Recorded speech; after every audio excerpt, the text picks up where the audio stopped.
আমাদের এই যে মাথার মধ্যে বাড়িছে বাড়ি দিয়া পেছনে পিঠ ফাটায় ফেলছে, এর মাথা ফাটায় ফেলছে ভাবে আইসা যে যার মতো কুল ঘুষি বাঁশ দিয়া ছাড়া আমাদের মানে উল্টা পাল্টা বাড়ি আমাদের এই যে মাথার মধ্যে বাড়িছে বাড়ি দিয়া পেছনে পিঠ ফাটায় ফেলছে, এর মাথা ফাটায় ফেলছে, এর হাতে বাড়ি দিয়ে ফাটায় ফেলছে পা।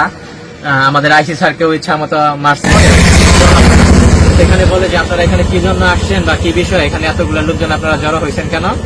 পরে ওনারা বলতেছে এখানে আমাদের একটা খেলার টিম ছিল, তো সেখানে আসছি, এখানে কথাবার্তা বলতেছি। পরে বলতেছে আচ্ছা ঠিক আছে, তাহলে আপনারা একটু এদিকে আসেন, একজন আপনাদের সাথে কথা বলি।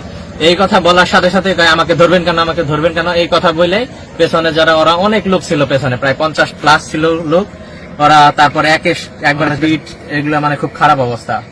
ঠিক আছে, এই হলো এখানকার অবস্থা। মানে আমাদের গাড়ি, পুলিশের যে গাড়ি আছে গাড়িটাও ভাঙচুর করছে, পুরাই ফেলছে। তারপর আমরা এখান থেকে কোন রকম বেঁচে চলে আসি। আমাদের ইট পেটকেল দিয়ে এগুলো দেয়া, তারপরে বাইরে এগুলো স্যার এগুলো দিয়ে আঘাত করছে।